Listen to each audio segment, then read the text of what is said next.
Hey everyone, I'm sorry I didn't post last week. My day was really hectic. To make up for that though, I am going to review 3 books in this one video.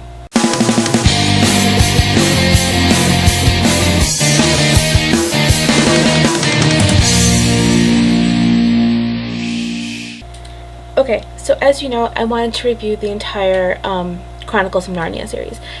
And there are 2 different orders that they are in. There's the order that the author wrote them in, which is the order that I will be doing them in. Unlike the new sets now, if you look at them, they're in a different order. The Magician's Nephew was the first book. Meanwhile, that wasn't the first one he wrote. That was actually the 6th one. So I'm going to be reviewing them in chronological order according to how he wrote them, only because I think they're better read that way. So part 1, The Lion, the Witch, and the Wardrobe. I didn't even hold it up for you guys to see. By C.S. Lewis. I read this one first, as I just told you guys, and I thought it was a great start to the series. It had just enough action to keep me into it. And Aslan I thought was pretty cool. The whole he's Jesus and everything I heard about after I read it. I first read this book in 2nd grade and then I reread it recently. And I definitely didn't get it as a kid. So I think that whole Christianity poking its head through the series, you get it when you're an adult. I can tell you that The Lion, the Witch, and the Wardrobe has all 4 of the children, as this Prince Caspian, who is a new character that you meet in the 2nd one that he wrote. Prince Caspian takes place thousands and thousands and thousands of years after The Lion, the Witch, and the Wardrobe, because time in Narnia is different from time in the real world. I liked Prince Caspian more than The Lion, the Witch, and the Wardrobe because it was kind of like saving Narnia again, but instead of there being some white witch, it was humans that were taking over. Oops. Humans from our world. That's what I mean. Sorry. In the 3rd book, The Voyage of the Dawn Treader, it takes place a few years after Prince Caspian. And unlike the other 2 books, there's no longer 4 children.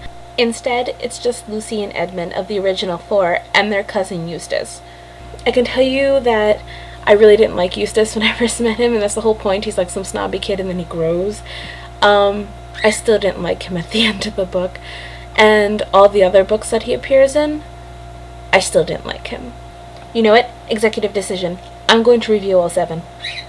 So the next book in this, after The Voyage of the Dawn Treader, is The Silver Chair, which takes place even further after Voyage of the Dawn Treader. This one has none of the original 4 kids. It only has Eustace and his friend Jill, who is some chick from school.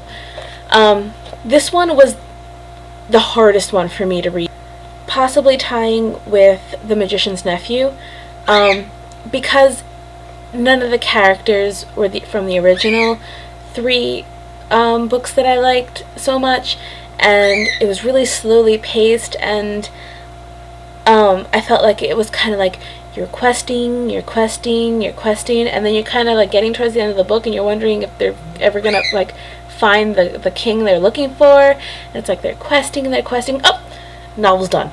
And it was really anticlimactic and silly, and I was also really upset that a character that I will not name was old and dying. So I didn't like this one. The next one that comes after that is The Horse and His Boy.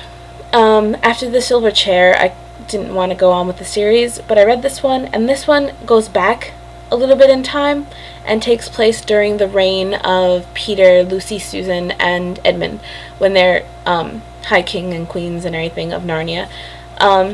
This one takes place in another country that's south of Narnia, and it's about a Narnian horse and some mistaken identities when it comes to royalty and slaves and the whole prince and pauper kind of scenario. And I liked it because the characters, while they were new, They were kind of like little dabbles of the 4 original children, and I liked the new characters, and they were talking horses, and I like Narnian horses, and it was really like action packed from the start to the end, and I liked the ending, and it was good. Then after that one comes The Magician's Nephew, possibly runner up to the silver chair on my least favorite of the Narnia books. I didn't like this one because from start to finish it was boring as all hell. This one takes place at the start of Narnia. This is where you get to see how Narnia is born, and the 2 characters are Polly and Diggory, 2 kids. And to spoil everything forever, Diggory is the old man in Lion, the Witch, and the Wardrobe. I mean, it was cool to see the start of Narnia and everything. And this is where I'm going to rant and rave about the new order that they put the books in. It's so much cooler to read how Narnia starts after you've read The Lion, the Witch, and the Wardrobe and all these things about Narnia. Like, it has a bit of mystery. If you read this one first, then you meet the old man in The Lion, the Witch, and the Wardrobe, and you know already who he is. You know how Narnia started. You know how the White Witch got into power. It's not as fun that way. Also, I found this incredibly boring. It took me almost a year to finish the last book because I lost interest. So I don't think they should start with this book. If you're planning on reading it, read it in the order that he wrote them. Also, with The Magician's Nephew, I started getting a little annoyed with Aslan. I did not like him in that one at all. He lost his kind of wonder and awesomeness in this novel. I could see more of the Bible coming in, and it was a little annoying. This was a little over the top and kind of beating you over the head with it. Finally, the last book in the series is called The Last Battle. If you look at all of the book covers of all the books in this particular edition of the series, they all have pretty relevant book covers. And then I saw this one, which has like a unicorn with this gold necklace and bloody horn, and I thought The Last Battle was going to be about a renegade unicorn, and I was really excited. And then I read it, and there is a unicorn, and he does have a golden necklace, but he's not a renegade. His name is Jewel. Anyway, this takes place at the end of Narnia. The Magician's Nephew is the beginning, this one's the end. Another cool thing about reading the books in the order that he wrote them, The Magician's Nephew, which is showing the start of Narnia, is directly next to The Last Battle, which is showing the end of Narnia. And I thought that was really cool.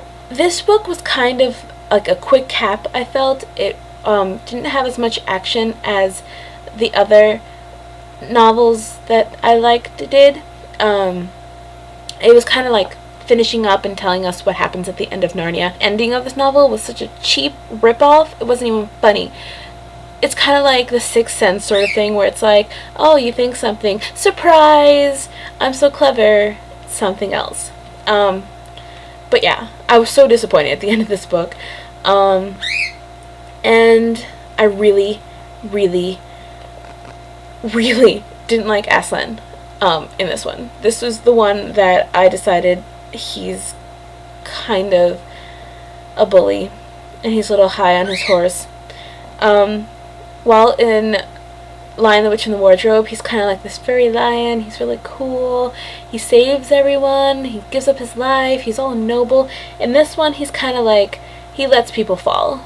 And I know that he's testing them and everything to see who is a good Narnian and who isn't, but I don't believe in that kind of stuff, which I think what annoyed me the most. He didn't come rescue them fast enough, I thought. So yeah, so that was the entire series, and I hope less than 10 minutes. I just finished yesterday the Graveyard Book, so I will be reviewing that next week. I can tell you right now, read it now. I'm gonna review it next week. I won't talk about it in this one. If you have any other suggestions of YA / maybe a little bit younger, books that I should read, leave them in the comments. I'm gonna stop talking now. Okay, bye. If you look at all the titles, I meant to say book covers, I think, possibly tying with the Silver Chair. Wait, this is the Silver Chair, crap. So then, after the Voyage of the Dawn Treader comes, the Silver Chair. In this one, you meet another new character, Polly, who is a friend of Eustace. I think her name is Polly. Her name is Jill.